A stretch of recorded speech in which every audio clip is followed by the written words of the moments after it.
ايه انا قدام الهدف، منتبهة كتير كتير منيح، عيوني 10/10، ما تعتل هم.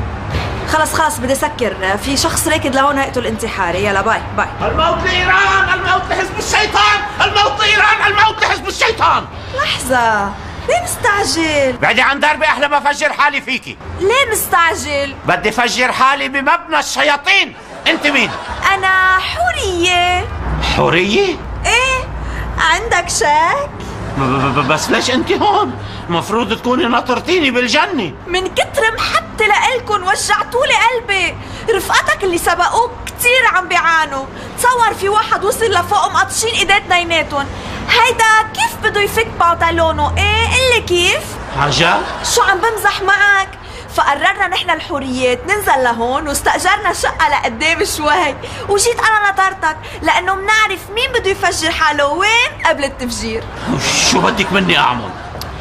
شيل عنك هز النار ومشي معي لقدام شوي. كل الحوريات ناطرينك. بنعمل جلسة مساج، وبعدين بنعمل جلسة أكل ثمار البحر، وبعدين بيجي السيد تمام وبيلقطك يا هبيلي. زبط الكمين. كمين؟ يعني إني أنت منك حورية؟ حورية يا حوري أندبوري، هيدي بالآمن معنا. ميرسي زازا. ليكي روحي على الهدف رقم 2، في معلومات عن واحد انتحاري هبيلي مثل الأخ يمكن يهاجمه. بيزو زازا. باي. ماشي قدامي يا حبيبي، ماشي قدامي. قلت لي بدك مساج. كيف هالمساج؟ منيح المساج.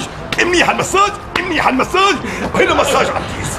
مساج عطيز يا هبيلي.